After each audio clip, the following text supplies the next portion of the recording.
නමෝ තස්ස භගවතු අරහතෝ සම්මා සම්බුද්දස්ස නමෝ තස්ස භගවතු අරහතෝ සම්මා සම්බුද්දස්ස නමෝ තස්ස භගවතු අරහතෝ සම්මා සම්බුද්දස්ස. හැම දෙනාටම තෙරුවන් සරණ ප්‍රාර්ථනා කරමින් අදත් ඔබ හැම දෙනෙක්ම ඔබේ ජීවිතයට වැදගත් ධර්ම කාරණා රැසක් ශ්‍රවණය කරගන්න සූදානම් වෙන මොහොත. පින්වතුනි, අද අපි පින අතර අපිට බොහෝ පින් කරගන්න පුළුවන්. මේ සසරේ නිවන් දකින්න තෙක් අපිට ආයු වර්ණ සැප බල ප්‍රඥාදී ආනිසංසයන් සසරි ලැබෙන නිවන් අවබෝධය පිණිස පාරමී ධර්ම අතර මුලින්ම බුදුරජාණන් වහන්සේ පෙන්නපු මේ දානය ගැන අපි කාරණා ටිකක් විස්තර ඇතුව තේරුම් ගන්න උත්සාහයක් ගමු. බොහෝ වෙලාවට අපි හරියට දන් දෙනවා, පින්කම් කරනවා. අපේ ශ්‍රී ලාංකීය පිරිස ගත්තහම ලෝකේ සමහර රටවල් වලට මිනිස්සුන්ට වඩා කෙනෙකුට උදව්පකාර කරන ගෙදරකට ආවත් තේ එකක් දෙනවා, කෑවද බීවද කියලා අඩු ගන්න කෑම වේලක් හරි දෙනවා. මේ මිනිස්සුන්ගේ උදව්පකාර කරන ස්වභාවයේ, පින්කම් කරන ස්වභාවයේ පවතිනවා. මේ පින කියන එක කොහොමද රැස් වෙන්නේ? පිනේ වටිනාකම මොනවද? ආනිසංස හැටියට සසරේ දන් දීපු කෙනාට කොහොමද ආනිසංස ලැබෙන්නේ? මේ වගේ පින ගැන කාරණා ගොඩාක් අපි මේ ධර්ම දේශනාව තුළදී තේරුම් ගන්න උත්සාහයක් ගමු. පින්වතුනි, ඔබ අහලා ඇති පිනක් කරනකොට තුන් සිත පහදවා දන් දෙන්න කියනවා. එතන තුන් සිත කියන්නේ දානයට පෙර, දානයේ දෙන වෙලාවේ, දානයේ දුන්නට පස්සේ මෙන්න මේ අවස්ථා තුනේ හිත පැහැදෙනවා. ඒකට හේතුව පින රැස් වෙන්නේ චේතනාව තුළ. චේතනාහම් භික්කවේ කම්මං වදාමි. මහණනි, චේතනාව කර්මයයි. එහෙමනම් මෙන්න මේ විදිහට බුදුරජාණන් වහන්සේ පෙන්නවා චේතයිත්වා කම්මං කරෝති කායේන වාචාය මනසා. චේතනා පහල කරලා කර්ම රැස් කරනවා කයින්, වචනෙන්, වාචාය මනසා. අපි හිතෙන් හිතන හැම සිතුවිල්ලක් එක්කම චේතනාවක් පහළ වෙන්නේ. එහෙමනම් අපේ සිත කය වචනෙන් තමයි කර්ම රැස් වෙන්නේ, චේතනා පහළ වෙන්නේ. දැන් ඔබ හිතන්න, ඔබ දානයක් දෙන්න හිතනවා. සමහරලාවට අපි සාමාන්‍ය උදාහරණයක් ගම ඔබ හිතනවා වැඩිහිටි නිවාසයකට අනේ දාන ටිකක් පූජා කරගන්න තියෙනවා නම් කියලා හිතනවා. එක්කෝ සමහරලාවට කාගේ හරි දානයක් දෙන්න වැඩිහිටි නිවාසයකට ගිය වෙලාවක්. අපි උදාහරණයට ගමු වැඩිහිටි නිවාසයක්.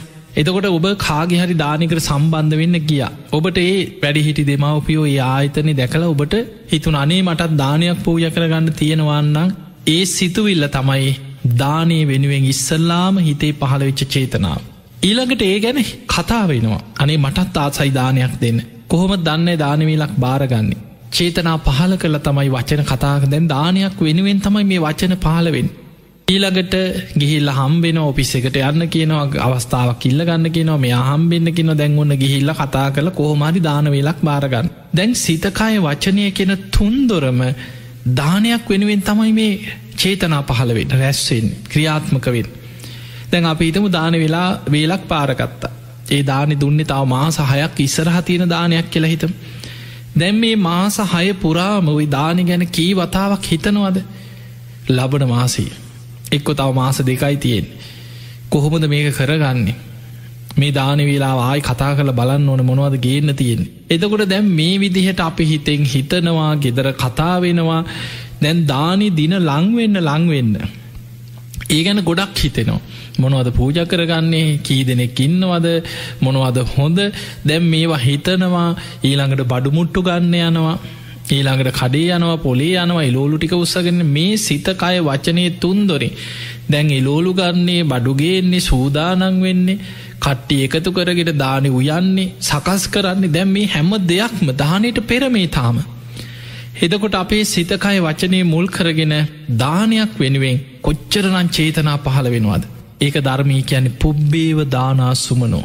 දානයට පෙර හිත පහදවාගෙන රැස් කරගන්න පින.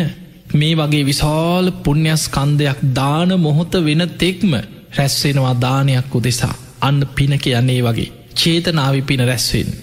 ඊළඟට දානි පූජා කරන වෙලාව දදං චිත්තම් පසාදේ. හිත පහදවාගෙන දානේ පූජා කරන්නට ඕන. හිත පහදවාගෙන දන් දෙනවා. ඒ දානි පූජා කරන වෙලාවේ තව කරුණු ගොඩක් එතන එකතු වෙනවා. බුදුරජාණන් වහන්සේ පෙන්නනවා සියතින් තමන් බොහෝම ගෞරවයෙන් තමන්ගේ අතින්ම පුළුවන් තරම් ඒ දානී පූජා කරන්න. එතකොට පින ගොඩාක් බලවත්. කවුරු හරි සේවකයෝ දාලා කාට හරි දීලා අපි යනවා මේක බෙදලා දෙන්න. අපිට හදිස්සි සමහරු ඒ වගේ තමාරු ලැජ්ජයි දාන බෙදන්න. එහෙම අයත් ඉන්නවා දානි දෙනවා. හැබැයි තමන් දාන බෙදනා සේවකයන් තමයි ගෙන ඔන්න ඔය දාන ටික බෙදලා දාන්න.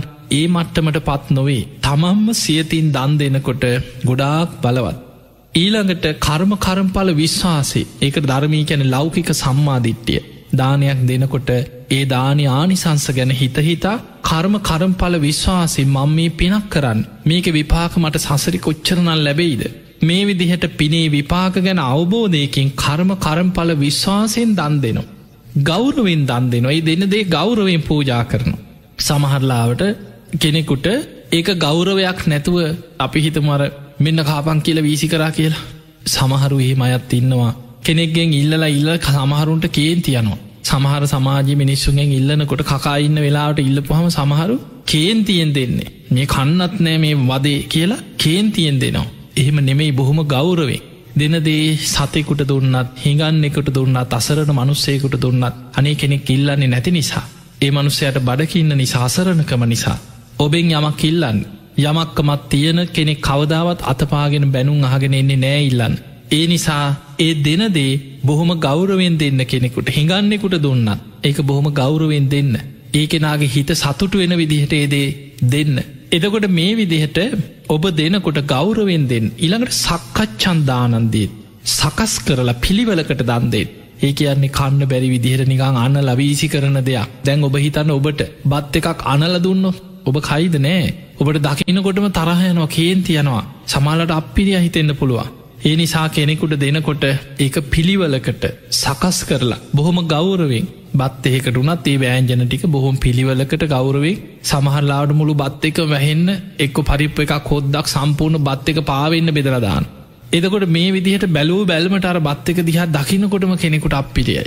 ඒ වගේ නැතුව ඒක බොහොම සකස් කරලා. ඉතින් ඒ නිසා තමයි සමහරු ලස්සනට ඒ වෑංජනයක් දාන එකක් බෙදනකොට බොහොම පිළිවෙලට කෙනෙක්ගේ හිත පහදින විදිහට සකස් කරලා ලස්සනට ඒක හදලා පූජා කරනවා. ඒකේ ආනිසංස ප්‍රබලයි. ඊළඟට කර්මඵල විශ්වාසයෙන් සියතින් ගෞරවෙන් දන් දෙනකොට අන්න දානි දෙන වෙලාවේ විශාල පිනක් රැස් වෙනවා. දදං චිත්තම් පසාදේත්. දැන් පින එතනින් ඉවර වෙන්නේ නැහැ. ඔබ දානයක් දුන්නට පස්සේ ඒ කරපු පින ගැන දැන් හිතන්න. දැන් දාන ඉවරයි කියලා හිතමු. ඔබ වැඩ හිටි නිවාසෙ කරනම් ගිහිල්ලා දානි දුන්න, දැන් ඉවරයි. අනේ දෙමව්පියොත් පින් දුන්නා. දැන් ඔක්කොම බඩු මුට්ටු අස්පස් කරගෙන ආපහු ගෙදර ආවා. දැන් එතනින් පින ඉවර වුණා නෙමෙයි. කරපු පින ගැන හිතන්න. දැන් බස් එකේ එන ගමන් හිතනවා. ගෙදර ඇවිල්ලා වාඩි වෙලා හිතනවා. ගෙදර අයට කියනවා අනේ හොඳට දානි කෙරුණා. බොහොම හොඳයි. ලොකු පිනක් කරගත්තා. මගතොටේ හම්බෙන අයට අහල පහල අයට කියනවා අපි දානයක් දුන්නනේ. ඔයත් ඒ පින අනුමෝදන් වෙන්න. එතකොට මේ වගේ අපි ඒ කරපු පිනක් ගැන හිතන්න. ඒ පින ගැන කතා වෙන්න. ඒ පින ගැන සිහි කරන්න අපේ සිත කය වචනය තුළින් ඒ පිනම බලවත් වෙනවා. දත්වා අත්තමනෝ හොති. කරපු පිනක් ගැන හිතලා දීපු දේ ගැන සිහි කරන්න ඒක බලවත් වෙනවා. ඒ නිසා පින්වතුනි ඔන්න ඔය අවස්ථා තුනේ හිත පහදවන්න පුළුවන් නම් ඔබ දානේ පූජා කරනකොට ඔබ දන් දෙනකොට ඔය විදිහට අවස්ථා තුනක හිත පහදවන්න පුළුවන් නම් ඔබට ඒ දානෙන් විශාල පිනක් රැස් වෙනවා. ඊළඟට දානයේදී අපි තේරුම් ගන්න ඕන තව ගොඩාක් කාරණා තියෙනවා. සමහර අය දන් දෙනකොට මේක තනියමම කරන්න තමයි හිතන්නේ. ඒ අය හිතනවා මොකද දානයේ තුලත් සමහරුන්ට ඇති වෙනවා ලෝභකම. පින් කරන්න ගිහිල්ලා ඒ පිනට ලෝභකම ඇති වෙනවා. මේකට අනිත් අය එකතු වුණොත් මගේ පින අඩුයි. මේ අයටත් මගේ පින බෙදිලා යයි. මේක තනියෙන් මං කරොත් තමයි කුට්ටිය පිටින් මටම මේකේ ආනිසංස ඔක්කොම මටම ලැබෙන්නේ කියලා හිතෙන්න පුළුවන්. එහෙම හිතලා සමහරු තනියම දන් දෙන හොරෙන් දෙන්නේ. කියන්නේවත් නැහැ කාටවත්. තනියෙන් දන් දුන්නා කියලා හිතන්. හැබැයි තව කෙනෙක් දන් දෙනවා. එයා කට්ටිය සම්බන්ධ කරගන්නවා. එක වෑංජනේ හරි බෙදලා දෙනවා. එහෙම නැත්නම් තමන් ඒ අයට බැරි වුණත් තමන් හදලා අනේ අත ගහලා හරි ඔයත් මේක අනුමෝදන් වෙන්න, ඔයත් අත තියලා හරි සාදුකාරයක් හරි දෙන්න කියලා තව පිරිසක් සම්බන්ධ කරගෙන සහයෝගයෙන් දන් දෙනවා. මේ දෙකේ ආනිසංස වෙනස්. තනියෙන් දන් දීපු කෙනාට සසරේ ආනිසංස ලැබෙනවා. හැබැයි පරිවාර සම්පත්තිය ලැබෙන්නේ නැහැ. පිරිස් බලේ නැහැ. දන් දීපු නිසා ලැබෙනවා.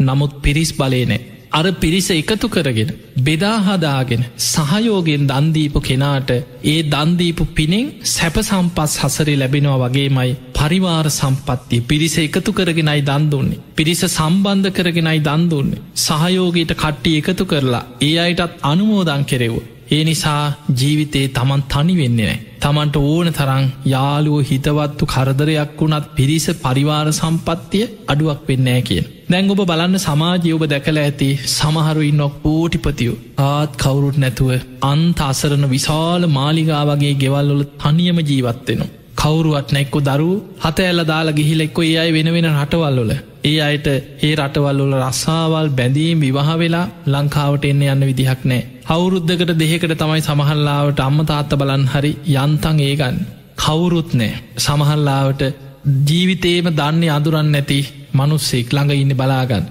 ඒ මනුස්සයත් සමහල්ලාට ඕන වෙලාවට නෑ. සමහරු ඔහොම තනියෙන් ඉඳලා ඔහේ ගෙවල්වල මැරිලා ඉන්නවා දන්නෙත් නෑ. නෑදැයි දන්නේ නෑ කවුරුවත් දන්නේ සමහර ලොකු ගෙවල්වල මැරිලා දවස් 2-3කට පස්සේ ගඳ එනකොට තමයි අහල පහල මිනිස්සු හොයලා බලන්නේ මේ ගෙදරින් ගඳක් කියලා. බලනකොට අනේ දවස් 2-3කට කලින් මැරිලා කුණු වෙලා දන්නේ. මේ වගේ සිදුවීම් ඕන තරම් තියෙනවා. මහා ධනයක් තියෙනවා. හැබැයි Tamante ඒක පරිහරණය කරන්න යාළුවෝ පිරිස අපි දැකලා තියෙන පාරේ යනකොට ඔය බොරැල්ල පැත්තෙන් යනකොට ධර්ම දේශනාවලට හවසට බොරැල්ල කනත්තට මිනී ගේනවා අපිට පේනවා. හවස 4-5 වෙනකොට 4 පැත්තෙම දවසකට ඒ කනත්තට මිනි උස්සගෙන එන ඔය කොළඹ පළාත් සමහර වෙලාවට මිනි පෙට්ටිය උස්සගෙන 4 දිනක් යනවා දෙන්නේ කඩාඩා යනවා පස්සේ කවුරුවත් නෑ මිනි පෙට්ටියට කර තියන්න කෙනෙක් නෑ ජීවිතේ. සමහරුන්ට මලගෙදර වුණත් මිනියටවත් බලන්නවත් කවුරුවත් නෑ එක්කෝ මල් ශාලාවක වේලි තියෙනවා. නෑදෑයෙක් නෑ ජීවිතේ. යාළුවෙක් නෑ හිතවතෙක් නෑ. හැබැයි සල්ලි තියෙනවා. එතකොට අපිට පේනවා පෙර සසරේ දන් දීලා දීපු නිසා ලැබෙනවා. හැබැයි ලැබුණට පරිවාර සම්පත්තිය නෑ. කල්යාණ මිත්‍ර සම්පත්තිය නෑ. Tamanට උදව්වට මිනිස්සු නෑ. ඇයි තනියෙන් දන් දුන්නේ? බුදුරජාණන් වහන්සේ පෙන්වා දන් දෙනකොට පිරිස සම්බන්ධ කරගන්න. අපි දානයක් දෙනකොට අතගහලා හරි ඒ අයට පිරිකරක් පූජා කරත් ඔබ බලන් අත තියලා හරි සාදුකාරයක් දීලා හරි මේක අනුමෝදන් වෙන්න කියන. ඔබ මතක තියාගන්න පින් අනුමෝදන් කරනකොට අපේ පින් අඩු වෙනව නෙමෙයි. පත්ති දාන පත්තානුමෝදනා පින් දීමත් පිනක්. කෙනෙක් කරන පින අනුමෝදන් වීමත් පිනක්. දැන් අපි හිතමු ඔබ පිනක් කරලා ඔබ කොහේ හරි ගිහිල්ලා ලොකු පිනක් කරගෙන ආවා කියලා. සමහරවිට ඔබ අනුරාධපුරේ ගිහිල්ලා අටමස්ථාන වන්දනා කරා. කිරි ආහාර පූජාවක් තියලා කප්රුක් පලන්දලා දැන් ලොකු පිනක් කරගෙන ඇවිල්ලා. දැන් ඔබට පුළුවන් ඔය පින් කැමති බොහෝ දෙනෙකුට අනුමෝදන් කරන්න. එතකොට ඔබේ පින තව වැඩි වෙනවා මිසක් අඩු වෙන්නේ නැහැ. කෙනෙකුට හිතෙන්න පුළුවන් මගේ පින කාට හරි දෙනකොට පින අඩු වෙනවනේ කියලා. එහෙම දෙයක් නෙමෙයි. බුදුරජාන් වහන්සේ උපමාවක් පෙන්වුවේ එක පහනකින් පහන් දහස් ගාණක් දල්වන්න පුළුවන්. ආලෝකෙ එන්න වැඩි වෙනවා මිසක් ආලෝකේ අඩුවක් වෙන්නේ නැහැ. ඒ වගේ තමයි ඔබ පිනක් කරලා ඒ පින අනුමෝදන් කරන්න. අනුමෝදන් කරන්න මෙහෙමයි. අනේ මම මේ වගේ පිනක් කරා. කිරියාහාර පූජාවක් තිබ්බ අපි මේ වගේ වන්දනා කරා කප්රුක් පූජා කරා ඔයත් මේ පින අනුමෝදන් වෙන්න. එතකොට ඒ කෙනාට සාදු සාදු අනේ මාත් ඒ පින් අනුමෝදන් වෙනවා කියලා කෙනෙකුට හදවතින්ම කුහකත්වයක් නැති ඉරිසියාවක් නැති කෙනෙකුට හදවතින්ම හිතෙන් තව කෙනෙක් කරන පින අනුමෝදන් වෙන්න පුළුවන්. එහෙම පින් අනුමෝදන් වෙනකොට ඒ කෙනාගේ පින තවත් බලවත් වෙනවා. ඊළඟ දේ තමයි ඔබටත් පුළුවන් තව කෙනෙක් කරන පිනක් අනුමෝදන් වෙන. අනේ සාදු කොච්චර දෙයක්ද. එතකොට ඒ වගේ කෙනෙක් පින් කරනවා දැකලා ඒ සතුටින් ඒ පින් අනුමෝදන් වෙන්න නම් ඔබට තියෙන්න ඕන ඉරිසියාවක් නැති කුහකකමක් නැති කෙනෙක් පින් කරනකොට මුදිතාව අනේ කොච්චර දෙයක්ද කියලා එයා පිනෙන් දියුණුව කරා යනවා දැකලා සතුටු වෙනවා. කෙනෙක් දියුණු වෙන ක්‍රම තියෙනවා. භවභෝග සම්පත් වලින් ධනෙන් ගොඩනැගිලි වලින් ඉඩකඩම් වලින් මේ භෞතික දියුණුව පිනෙන් දියුණු වෙනවා. එයා සීලෙන් දියුණු වෙනවා. ධර්මයෙන් දියුණුව කරා යනවා. ඒ දියුණුව දැකලා ඉරිසියා කරන්නේ මට සිල් රකින්න බෑ. ඊකට මේ අය සිල් රකින්නවනේ කියලා ඉරිසියාවක් ඇති වුණොත් පිරිහෙනවා. සමහරවිට මට පිනක් කරගන්න විදියක් නෑ. ඒකට මේ මිනිස්සු පින් කරනවනේ කියලා පින් කරන කෙනාට ඉරිසියාව උපදින්න පුළුවන්. එහෙම නැතුව කෙනෙක් පින් කරනවා දැකලා අනේ සාදු කොච්චර දෙයක්ද. අනේ හොඳයි කියලා හදවතින්ම තව කෙනෙක් කරන පින අනුමෝදන් වෙන්න පුළුවන් නම් පත්තානුමෝදනා කෙනෙක් කරන පිනක් අනුමෝදන් වෙනකොට ඔබේ පින තවත් වැඩෙනවා. ඒ නිසා පින්වතුනි මේ පින් කරනකොට ගොඩාක් කරුණු තියෙනවා. දවසක් කොසල් රජ්ජුරුවෝ අපේ බුදුරජාණන් වහන්සේ මුණ ගැහෙන්න අවේලාවේ එනවා. අවේලාවේ කියන්නේ බුදුහාමුදුරුවෝ දිනචරියාවකට කටයුතු කරේ. රජ්ජුරුවෝ උනත් බුදුරජාණන් වහන්සේ මුණ ගැහෙන්න ආවේ ඒ මුණ ගැහෙන වෙලාවට. එදා මේ කොසල් රජ්ජුරුවෝ හදිස්සියෙම ඒ නගරේ හිටපු ධනවත් සිටුවරයෙක් මැරිලා. කාත් කවුරුත් නැතුව තනියම ජීවත් වෙච්ච අපුත්තක කියන සිටුවරයා මැරිලා. කෝටි ගානක වස්තුව රාජසන්තක වුණා. සාමාන්‍යයෙන් කාත් කවුරුත් නැතුව තනියෙන් ඉඳලා මිය ගියාට පස්සේ අර දීපල රාජසන්තක වෙනවා. දැන් රජ්ජුරුවන්ට අයිති වුණ රාජසන්තක වුණා. රජ්ජුරුව මේ කලබලේම ගිහින් තියෙන්නේ මේ අපුත්තක සිටුවරයාගේ ධනය ගණන් කරලා ඔක්කෝම් බලල මාලිගාවේ ගබඩාවලට කරත්තවල පටෝල පිටත් කරලා එන ගමන් රජ්ජුරුවන්ට ටිකක් පොඩි බයක් ආවා. මොකද මේසා ධනයක් තිබිච්ච මහා දනස්කන්දයක් තිබ සිටුවරේ හැබැයි හිඟන්නෙක් වගේ ජීවත් වෙලා තියෙන කාඩි හොදී නිවුඩු හාලුයි කාලතියෙන් හරියට ඇඳුමක් ඇඳල නෑ. රජ්ජුරුව කල්පනා කරා මෙහෙමත් මනුස්සේ හැයි මේ කියලා බුදුරජාණන් වහන්සේගෙන් මහගන්න ඕනෑ කියලා ජේතවනයට ආව. එදා බුදුරජාණන් වහන්සේ විවේකෙන් එලි මහනි වැඩහින්න වෙලාව ඇවිල්ලා ස්වාමීනි භාග්‍යතුන් වහන්ස කියලා ගෞරවයෙන් වන්දනා කළ එකත් පසකින් වාඩි වුණ. බුදුරජාණන් වහන්සේ විමසනවා රජතුමනි මොකද මේ වෙලාවේ ස්වාමීනි භාග්‍යතුන් වහන්ස ඊයේ රාත්‍රී මේ නගරෙ හිටිය අපොත්තක කියන සිටුවරයා මිය ගියා. ඕගේ වස්තුව රාජසන්තක වුණා කාත් කවුරුන් නැති සිටුවරේ.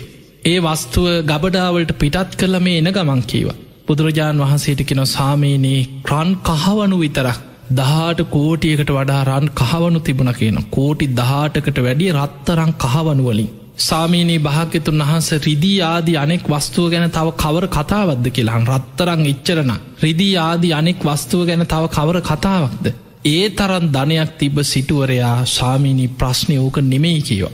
ප්‍රශ්නය තමයි මේ මනුස්්‍යයා කාලා තියෙන්නේ කාඩි හොදී නිවුඩු හාලු හිඟන්නෙක් වගේ කාල ජීවත් වෙලා තියෙන්. මේ මනුස්්‍යය ඇඳුමක් කියලා ඇඳල නෑ විසි කල දාලා තියෙන් රෙදි කෑලි අහුලගෙන ඇවිල්ල කොහෝම හරි විලිවසාගන්න ඇඳුමක් පටලගෙන හිඟන්නෙක් වගේ ජීවත් වෙලා තියෙන්. තමන්ගේ දෙමවපියන්ගෙන් ලැබිච්ච සිටු මැදුර සාගරයක් වගේ විශාල මාලිගාවක් තියෙන සිටු මැදුරේ හිඟන්නෙක් වගේ ඔහේ දුක්පිඳවිඳ ජීවත් වෙලා මැරිලා. දැන් අර දේපල වස්තු ඔක්කෝ මැරුණට පස්සේ කාත් කවුරුන්නේ රාජසන්තක වුණ රජ්ජුරුවන්ට අයිති වුණ. දැන් රජ්ජුරු අහනෝ සාමිනී භාග්‍යතුන් වහන්සේ ඇයි මෙහෙම වුණේ මේ සරන් ධනයක් තිබ පුද්ගලය ඇයි මේ විදිහට ජීවත් වනේ. ඔහු දැන් කොහෙද උපන්නේ. බුදුරජාණන් වහන්සේ වදාලා රජතුමනී ඔහු දැන් අපා ඉපදිලා නිරේට වැටල තියෙන එතන. රජ්ජුරු අහන සාමිනී ඇයි මේ පුද්ගලයාට මෙච්චර ධනය තිබිලත් මෙ පරිහරණය නොකළේ. බුදුරජාණන් වහන්සේ වදා රජතුමනී අතීත කතාවක් දිග සංසාර කතාවක් කිය. අනේ සාමීනී භාග්‍යතුන් වහන්සේ සසර කතාව මොකක්ද කියලා දැනගන්න කැමති. භික්‍ෂූන් වහන්සේලත් වැඩ හිටිය බුදුරජාණන් වහන්සේ අතීත කතාව දේශනා කර. බුදුරජාණන් වහන්සේ වදාලා මීට බොහෝ පෙර සංසාරික ආත්මයක ඔය සිටුවරයා බොහෝම ධනවත් සිටුවරෙක් වෙලා ඉදත් ඉපදිලා හිටිය. හැබැයි හරීම මසුරුයි ලෝබයි කාටවත් දානයක් දෙන්නේ. ගෙදරායටවත් දානයක් දෙන්න දෙන්නෙත් නෑ. තමන් දන් දෙන්නෙත් නෑ දෙනගෙනට දෙන්න දෙන්නෙත් නෑ. බොහොම මසුරු ලෝබ සිටුවරේ. මේ සිටුවරය දවසක් තමන්ගේ වෙළදාම ව්‍යාපාර කටයුත්තකට සේවකයෝ කීප දෙනෙක් එක්ක සුබ මොහොතක් බලලා උදේ පාන්දරම දැන් එලියට බැහැලා ගමනක් යන්න පිටත් වුණා. මෙහෙම පිටත් වෙලා යනකොට මෙන්න මූනටම හම්බුණා පසේ බුදුරජාණන් වහන්සේ නම තගරසිකී කියෙන පසේ බුදු හාමුදුරු. උදේ පාන්දර හිස් පාතරයක් කරම් පිණ්ඩ පාති වඩිනෝ. මේ සාමීන් වහන්සේ මූනට මුණ ගැහුණට පස්සේ එක පාට මූුණ නරක් වුණා. අයෝ මේ වැදගත් ගමනක් යන්න ගිය මේ ශ්‍රමණයන් වහන්සේ නමක් නෙමේ ඉස්සරහට පාත්‍රයක් කරගෙන. ඒත් දැන් හිතහදාගෙන ඇහවා ආස්වාමීනී කොහෙද මේ වඩින්න කියලා. සිටතුමනී පිණ්ඩ පාතය වඩිනවා කියවා. ඉං උබහන්සේට දැන් දාන ලැබිලද කියලැහවා. තාම නෑකිව හිස් පාත්තරේ කෝ බලන්න කියලා පාත්තරයට එබිලත් බැලුව. එහෙම බලලා දැන් කල්පනා වුණා කමක් නෑ අද මේ වැදගත් ගමනක් යන වෙලාවේ උන්වහන්සේ මූනට හම්බිච්චගේ දාන ටිකක් දෙනවා. අන්න දාන දෙන සිතුවිල්ලක් හිතට ආව කමක් නෑ කියල. එක පිනක් සේවකයට කතා කරලා කිව්වා ඔබ ඉක්මට ගෙදට ගිහින් කියන්න ස්වාමීන් වහන්සේ නමක් වඩින හැබැයි කනට කරලා කිවත් තියෙන දෙයකින් හැන්දක් විතරක් බෙදල යවත්. එච්චරකට ලෝබයි. සේවකයට කිව්වා ඔන්න ස්වාමීන් වහන්සේ නමක් ගෙදරට වඩිනවා තියෙන දෙයකින් හැන්දක් බෙදන්. හර ස්වාමීන් වහන්සේට කිව සාමීනී ඔබහන්සේ නම් අන්න අතන අපේ නිවස තියෙනවා මේ පාරෙන් වඩිනකොට ඔබහන්සේට දාන ටිකක් හම්බේ වඩින්න කිය. කියල දැන් ගමන ගියා. දැන් සිටුවරයා ගෙදරින් පිටත් වෙලා ඈත පලාතක ගමනක් ගිහිල්ලා. ගෙදර මිනිස්සුන්ට ඉහේ මලක් පිපුල වගේ මොකද දානයක් දෙන්න අනේ මේ මිනිහ දානයක් දෙන්න දෙන්නෑ කවදාවත්. දැන් ස්වාමීන් වහන්සේ නමක් කාරයන් වහන්සේ නමක් නිවසට වැඩියක් මිනිස්සුන්ට පුද්දුම සතුටක් ගෙදරවුන්ද. ඉක්මනට ප්‍රනීත විදිහට මැල්හාලි බත්වලින් දානයක් හැදවා. හොදට ව්‍යෑන්ජන හදලා සාමිනි ඔහොම වැඩ ඉන්න කියලා ගෞරවෙන් අර පාත්තරයට දානේ පූජා කළ වෑන්ජන පූජ කළ පාත්තරයේ පිරෙන්න්නම දානි පූජ කර. බොහොම ප්‍රනීත විදියට දන්දුන්. පසේ බුදුරජාණන් වහන්සේ ගාථාවකින් අනුමෝදනාවක් කරලා උන්වහන්සේ වැඩිය. තැන් උන්වහන්සේ වඩිනකොට අනේ මිනිස්සු බොහොම සතුටෙන් ගෙදරයි සාධකාරදිදී සතුටු වෙවී හිටිය. දැන් මේ ස්වාමීන් වහන්සේ වඩිනකොට අර ගමනක් ගිය සිටුවරය ආපහු එනවා. මෙන්න ආයි මූණට ආයිත් හම්බුනාට පස්සේ සිටුවරයා මූණට හම්බුනාට පස්සේ හෝ ස්වාමීනී මොකද මේ දානේ හම්බුනාද? ලැබුණයි කීවා. ආයි යන්න හදලා ආයි හිතුණා බලන්න ඕනේ කොච්චර හම්බෙලාද කියලා. කෝ බලන්න කියලා පාත්තරයට එබිලා බැලුවා. බලනකොට මෙන්න පාත්තරේ පිරීලා ප්‍රණීත විදිහට හරි සුවඳයි. ඇල්හාලි බත් වලින් හොඳ දානයක් හදලා පාත්තරයට පූජා කරලා. අර දාන ටික දකින්නකොට සතුටක් ඇති වුණේ. කේන්තියක් ආවේ. මං ගෙදරේ උන්ට කිව්වේ තියෙන දෙයකින් හැන්දක් දෙන්න නේද? මෙච්චර දානයක් මෙච්චර ප්‍රණීත විදිහට හදලා පූජා කරලා හැබැයි ඒ වෙලාවේ හිතේ කේන්තියක් ආවා. ආහා ස්වාමීනි වඩින්න කියලා මොකුත් කිව්වේ නැහැ. උන්වහන්සේට ගෙදර ගිහිල්ලා ගෙදර බිරිඳට සියලු දෙනාට බැනලා ආයි මේ ගෙදරින් දානි දන් දෙන්න බෑ කියලා ඔන්න නීතියක් දැම්ම. ඔන්න ඔය සිදුවීම පෙර සසරි වෙච්ච සිදුවීම. බුදුරජාණන් වහන්සේ වදාලා රජතුමනි එදා තගර සිකී කියන පසේ බුදුරජාණන් වහන්සේට තමයි දානි හැන්දක් හරි බෙදන්න කියලා නිවසට දන් දෙන්න යොමු කරේ. ඒක පිනක්. පසේ බුදු කෙනෙකුට දානයක් දෙන්න යොමු කරපු පිනෙන් තමයි මේ සැප සම්පත් ලැබෙන්නේ. සිටු පවුලක උපදිනෝ. මහා ධන සම්පත් ඇති පවුල්වල සසර ඉපදුන ආත්ම ගණන් අර පසේ බුදු කෙනෙකුට දානයක් දෙන්න යොමු කරපු පිනට. හැබැයි දානි දීලා දීපු දානි ගැන පසු තැවුණ හිත පහදවන්න බැරි වුණා. දීපු දානයට ලෝභ කරා. ඒ දීපු දානි තිහා දැකලා තණ්හාවක් ඇති වුණා. ඒකේ කර්ම විපාකයක් අර ලැබීමත් එක්කම සසරේනවා. දන් දීපු නිසා කෝටි ගණන් සැප සම්පත් ධනස්කන්ධේ ලැබුණත් දීපු දානයට ලෝභ කරපු අකුසලෙන් ඒවා පරිහරණය කරන්න හිත නැමෙන්නේ. කොච්චර සල්ලි තිබ්බත් කන්න හිතෙන්නේ. හිඟන්නෙක් වගේ විසිකරලා දාලා තියෙන දෙයක් දැක්කොත් අහුලගෙන ඇවිල්ලා කනවා. එක්කො කාඩි හොදි ටිකක් නිවුඩු හාල් ටික කස්සයන්ට දෙනෝ යව හාල් ටිකක් නිවුඩු හාල් ටිකක් ඒ වගේ දෙයක් තමයි අපි සාමාන්‍ය කෙන හුණු සහල් කියලා. ඒ අයින් කරන දේවල් ටික ඒක රත් කරගෙන කාලා ඔය මදෑ කියලා ඉන්න. ඇඳුමක් හොඳට ඇඳලා පැල්දලා ඉන්නේ. ඔය විලිවසා ගන්න මොනවා හරි තිබ්බහම මදෑ කියලා ධනය තියෙනවා ඇති තරම් ඒවා හොල්ලන්නේවත් නැහැ. හිඟන්නෙක් වගේ වැරහැලි ඇඳගෙන ජීවත් වුණා. ඔහොම මිනිස්සු මේ සමාජයේ ඉන්න ඔබ හොඳට බලන්න. සමහර අය ඉන්නවා කෝටි ගණන් සල්ලි තියෙනවා හැබැයි බැංකු පොත්වල.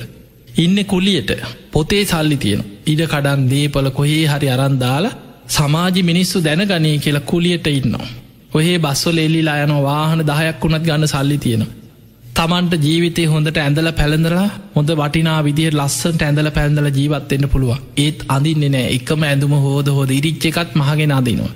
ඒක අර පිරිමැස්ම වගේ අනිත් අයට පෙන්නනවා. නෑ මෙහෙම තමයි අර පිරිමැස්ම නෙමෙයි. ඒක කුණුකම සමහරුන්ගේ. සල්ලි තියෙනවා. ඒවා ගණන් කර ඔහේ පොත්වල දදා හංග ඉන්න තැන් තැන්වල හංගනවා සමහරු. සල්ලි අන්තිමට මැරිලා යනකොට තමන් භුක්ති විඳලත් නැහැ. පිනක් කරගෙනත් නැහැ. සමහරු දරුවන්ට නෑදෑයන්ටවත් දෙන්නේ නැහැ. කාටවත් ඥාතීන් උදෙසා බුදුහාඳුරු පෙන්නවා හම්බ කරන දේ ඥාති බලි ඊළඟට පුබ්බ පේත බලි දේවතා බලි මේ විදිහට කෙනෙක්ගේ ජීවිතයේ සමහරු මිය පරලොවගේ ඥාතීන් වෙනුවෙන් දම්පැන් පූජා කළ ඒ අයට පින් දෙන්න කියනවා තමන්ගේ ධනෙ. ඊළඟට තමන්ට උදව්පකාර කරපු ඒ තමන්ගේ ජීවිතේ තමන්ට පිහිට වෙච්ච අයට තමන්ට පුළුවන් කාලේ පිහිට වෙන්න කියනවා. ඊළඟට දෙවි දේවතාවුන් කුල දේවතාවුන් ආර්යයන් වහන්සේලා උදෙසා දම්පින්කම් කරනවා දෙවියන්ට පින් දෙනවා. එතකොට මේ වගේ ජීවිතේ යුතුයකම් වගකීම් කළ යුතු දේවල් සමහරු ඉන්නවා නෑ නැති බණේම කිය ඔහේ සල්ලි හංග ඉන්නවා. මැරුණට පස්සේ අනේ අර දේපල ඔක්කොම රාජසන්තක වෙනවා. එක්ක මහා භාරකාරයකට හරි කාට හරි එක්ක හොරෙක් අයිති කරගන්න. කොහේවත් ඉන්න හොරෙක් සැලසුම් කරලා අර දේපල ටික අයිති කරගන්න. එතකොට අපිට පේනවා තමන් ජීවිත කාලේ තමන්ට ලැබුණා. ඒ ලැබිච්ච දේ පරිහරණය කරන්න පිනක් නෑ. කාලා ඇඳලා ජීවත් වෙන්න පිනක් නෑ.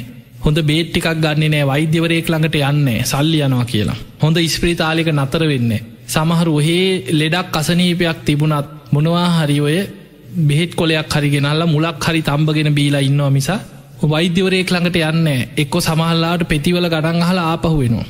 මේවා මේ ගණන්නේ කියලා ගෙවල් වල එනවා. ඇවිල්ලා ඔය බේත් ටිකක් තම්බගෙන බීලා මොනවා හරි කොල ටිකක් තම්බගෙන බීලා ගානෙන් තමයි හොයන්නේ. හැබැයි සල්ලි තියෙනවා ඇති තරම්. ලෝකේ වටේ ගිහිල්ලා හොඳ වෛද්‍යවරුන්ගෙන් බෙහෙත් ගන්න තරම් ධනෙ තියෙනවා. හැබැයි තමන් පරිහරණය කරලත් නෑ. බුදුහාඳුරේ කාලේ අර මට්ට කුණ්ඩලිය ගැන අහලා මට්ට කුණ්ඩලිගේ තාත්තා මොන තරම් කුණු ජීවිතයක් ගත කරපු කෙනෙක්ද. තමන්ගේ පුතා ලෙඩ වෙච්ච වෙලාවේ වස්තුව දකී කියලා පිළිකන්නට දැම්මේ. මොකද බෙහෙත් කරන්න එන වෛද්‍යවරු දැක්කොත් දේපොළ තියෙනවා කියලා දරුවටවත් ලෙඩකට දුකකටව බෙහෙතක් දුන්නේ. කනට ආභරණයක් ඒ කාලේ දරුවන්ට කනට කරාම්බුවක් වගේ ආභරණයක් දානවා. දැන් මොකක් හරි දාන්නත් ඕනේ. නමුත් මේ වයිතින් ඔය රන්කරුවන්ට දීලා ඕවා කැටයන් කරලා ඕවා ලස්සන කරන්න ගියොත් කොච්චර සල්ලිද අපරාධෙනි කියලා නිකන් රත්තරන් කෑල්ලක් අරගෙන තල්ලා ඒක කනේ හිර කරලා එල්ලු. ඒකයි මට්ට කුණ්ඩලීකි. එතකොට අපිට පේනවා මේ වගේ සමහර චරිත ඉන්නවා. මතක තියාගන්න ඕවා කර්ම විපාක හැටියට සංසාරේ පස්සෙන් එනේවා. ඒ සසරේ කරපු අකුසල් දීපු දානයට ලෝභ කරලා දානි දීලා ආපහු බනින මිනිස්සු ඉන්නවනේ අපරාධි දුන්නේ කියලා ආපස්සට බනිනවා.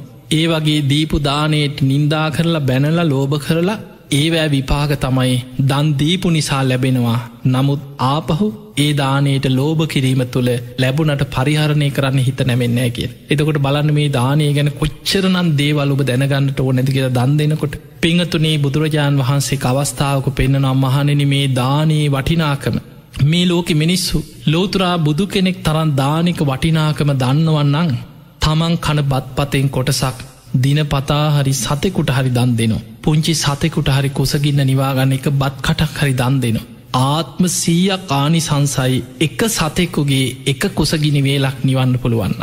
එතකොට බලන්න අපි දන්න ඇති වුණාට කොච්චර ආනිසංස ආත්ම 100ක්. මොකද වපුරනවට වැඩි අස්වැන්න ලැබෙනවා.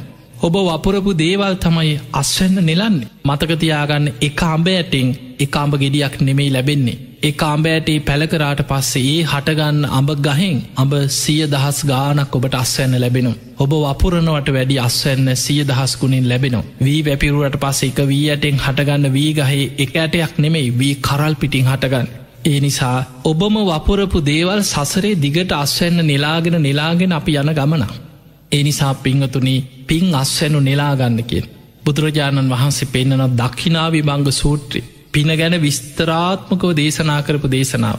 මේ දේශනාවට හේතුනෙත් බුදුරජාණන් වහන්සේ බුදු වෙලා උන්වහන්සේගේ ඥාතීන් සිටපු කපිලවස්තුපුරයට ශාක්‍ය ජනපතයට සුද්ධෝදන රජතුමාගේ ආරාධනය මත පිටත් වුණා. කාළුදායි අමාත්‍යවරයත් විශාල සේනාවක් බුදුරජාණන් වහන්සේ ළඟට ගිහිල්ලා පැවිදි වෙලා රහත් වෙලා තමයි කලින් කණ්ඩායන් ගානක් ඇරිය 1000ක පිරිසත් එක්ක අමාත්‍යවරු කණ්ඩායන් 9ක් ඇරියකි. ඒ හැමෝම පැවිදි වුණා රහත් වුණ අරමුණ ඉෂ්ට වුණේ. කාළුදායි මහරහතන් වහන්සේ තමයි රහත් වෙලා බුදුරජාණන් වහන්සේට තමන්ගේ ඥාතීන්ට අනුග්‍රහ පිණිස කපිලවස්තුපුරයට වඩින්නේ කියලා ආරාධනය සිහිපත් කරේ. එදා බුදුරජාණන් වහන්සේ වඩිනවා කියලා දැනගත දවසේ මහා ප්‍රජාපති ගෝතමිය තමන්ගේ මතින් නූල් සකස් කරලා සිවුරක් වියගත්තා. මේ සිවුර පඩුපෝලා තථාගතයන් වහන්සේ අඳින්න මෙන්න මේ වගේ චීවරයක් කියලා බොහෝම ගෞරවේ ඒ විදිහට චීවරයක් සකස් කරා. පඩුපෝලා නූල් මහලා දැන් අවසානයි. දැන් හිස මත තියාගෙන බුදුහාමුදුරුවන්ට මේක පූජා කරන.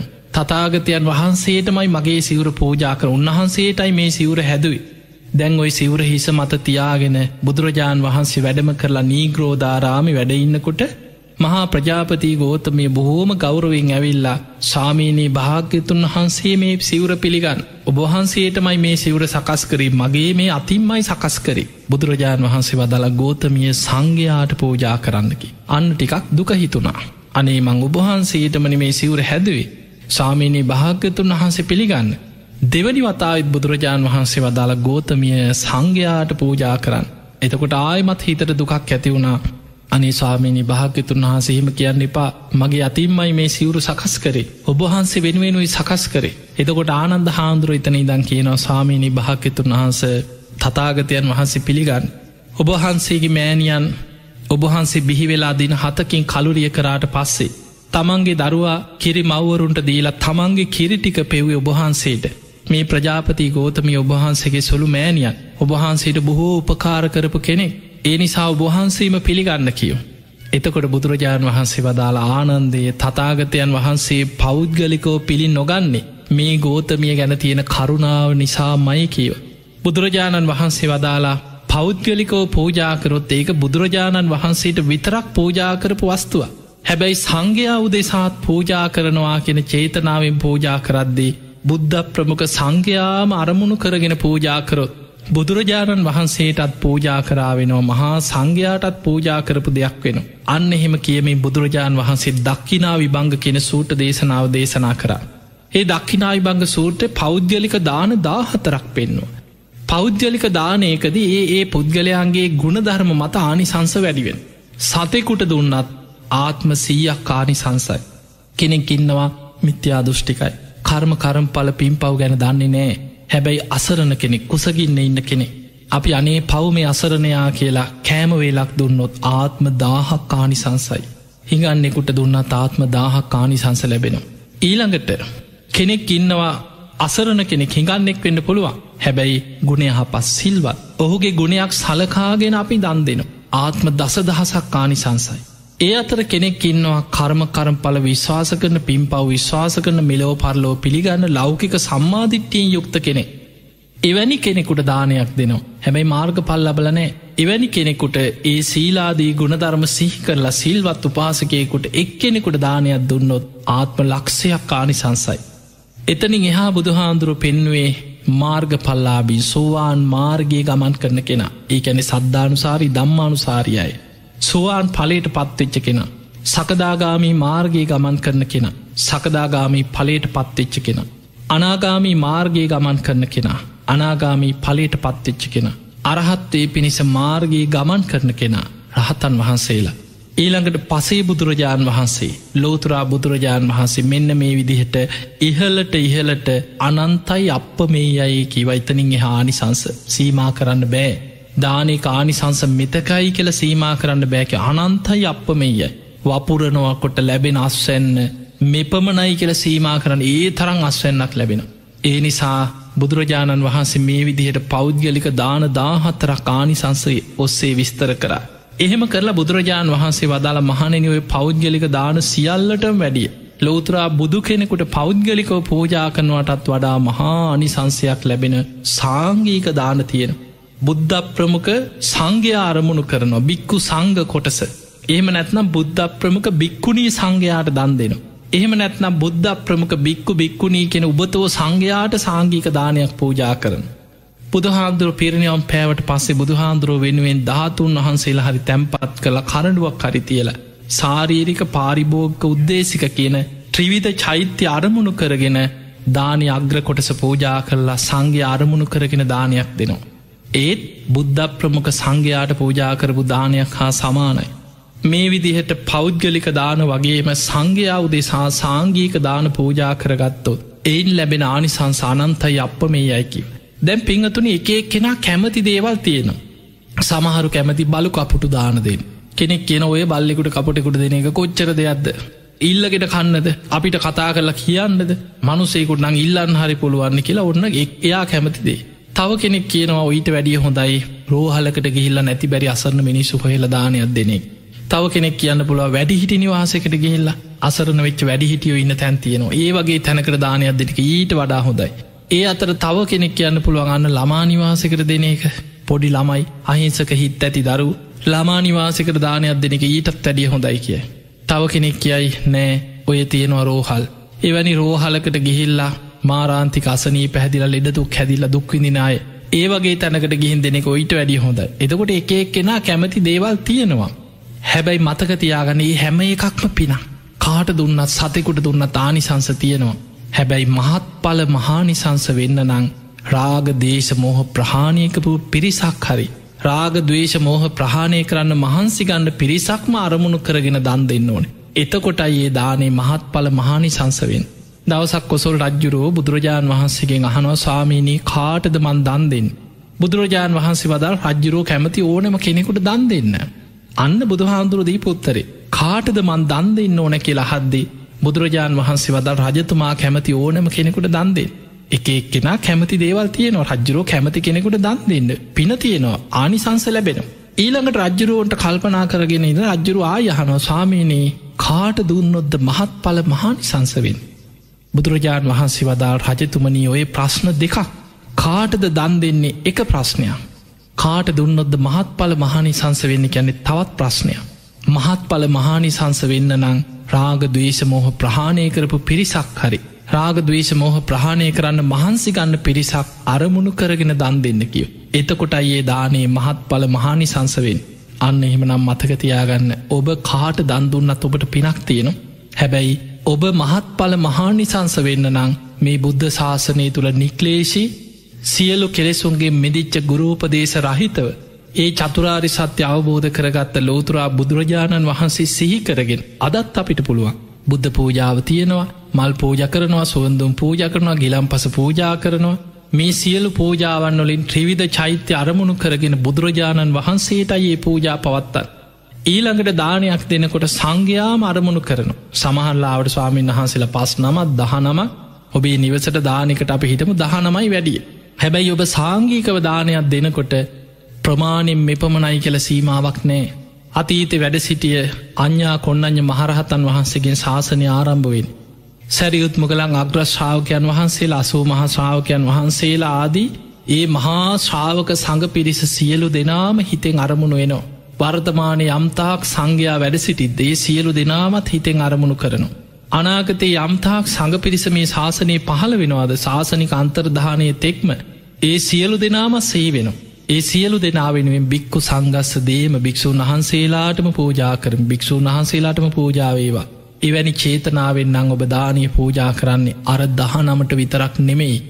ඒ පූජා කරපු දානය මේ බුද්ධ ශාසනයේ මහා සංඝයාටම පූජා කරපු දානයක් වෙනවා. ඒ නිසා අදත් බුද්ධ ප්‍රමුඛ සංඝයා ආරමුණු කරගෙන ඔබට මහා පින් කරගන්න පුළුවන් කාලයක්. ඔබ ඉන්නේ බුද්ධ කාලෙක. පින්වතුනි, එක භික්ෂුවක් දකින්න නැති කාලයක් වෙන දක්ඛිනායි බංග සූත්‍රය අටුවායි පෙන්නනවා. අනාගතයේ ශාසනය පිරිහිලා අවසානය වෙනකොට භික්ෂුවක් හැටියට සිවුරු දරාගත් අය දකින්න නැති වෙයි. සමහර වෙලාවට සිවුරු පටියක් විතරක් අතේ බැඳගත් අය ඉතුරු වෙන්න පුළුවන්. එවැනි කාලෙක ඒ අයට දානයක් දෙනවා. හැබැයි ඒ දෙන්නේ ඒ සිවුරු පටි බැඳගෙන සමහරලාවට පන්සල් නැති වෙයි, ගෙවල් වල ඉන්නවා වෙන්න පුළුවන්.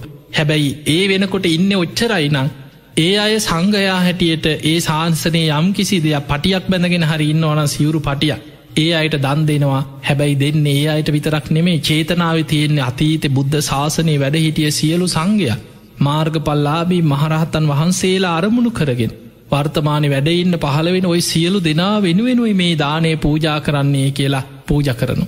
එහෙම පූජා කරද්දී ඒත් සාංගික දානේ කානිසංසේ දානෙන් ඒ විදිහටම ලැබෙනවා. ඒකට හේතුව ඒ දානේ අරමුණු කරේ අර පටිය බැඳගෙන ඉන්න පිරිස නෙමෙයි, සිවුරු පටිය විතරක් ගැට ගහගෙන ඉන්න අය නෙමෙයි. ඒ නිසා සාංගිකව දානයක් දෙනකොට ඒ පුද්ගලයන්ගේ සිල්වත්කම් අදාළ නැහැ. සංඝයාමයි අරමුණු වෙන්නේ. හැබැයි පෞද්ගලික දානයක් දෙනකොට පෞද්ගලිකව යමක් පූජා කරනකොට ඒ අයගේ ගුණධර්ම වැඩි වෙන්න ආනිසංස බලවත් වෙනවා. පින්වතුනි, හැම වෙලෙම පින් කරගන්න. හැබැයි මේ කරන හැම පිනකම සංසාරි ප්‍රාර්ථනා කරන්න එපා, කෙලෙස් ප්‍රාර්ථනා කරන්න එපා. දිව්‍ය සැප, රජ සැප, සිටුකම්, විසාකා වගේ වෙන, සුමනා වගේ වෙන, බුදුහාඳුරන්ගේ කාලේ හිටපු සිටුවරුන්ගේ ඔය නන් ලිස්ට් එක මතක තියාගෙන ඒව ප්‍රාර්ථනා කරගෙන ඒ විදිහට සිහින මවාගෙන දම් පින්කම් කරන්න එපා. ඒ කෙලෙස් සංසාරේ. ඒ නිසා බුදුරජාණන් වහන්සේ පෙන්වුවේ සසරේ දන් දීලා යමක් ප්‍රාර්ථනා කරනවා නම් නිවන ප්‍රාර්ථනා කරන්න. නිස්සරණ අභ්‍යාසයෙන් දන් දෙන්න. දානයක් දීලා හිතන්න මේ දානමේ පින මට නිවන් අවබෝධයටම පාරමිතාවක් වේවා. මේ භයානක සසර දුකින් මිදිලා මේවා ගැන තියෙන තණ්හාව, අවිද්‍යාව ප්‍රහාණය කරගෙන සසර දුක් නිවා ගන්න, කෙලෙස් ගින්න නිවාගෙන සංසාරයෙන් මිදෙන්න මට මේ පින උපකාර වේවා කියන චේතනාවෙන් දන් දෙන්න. අන්න එතකොට නිස්සරණ අභ්‍යාසයෙන් කරපු පිනක් ඒ පින ඔබට නිවන් අවබෝධයට පාරමිතාවක් වෙනවා. එහෙමනම් පින්වතුනි, ඔබ හැම දිනාටම මේ ලැබිච්ච මනුස්ස ජීවිතයේ තුල සද්ධාදී ගුණ ධර්ම දියුණු කරගෙන උතුම් ධර්මයේම අවබෝධ කරගන්න වාසනාව ලැබේවා කියලා අපි ඔබට ආශිර්වාද ප්‍රාර්ථනා කරනවා.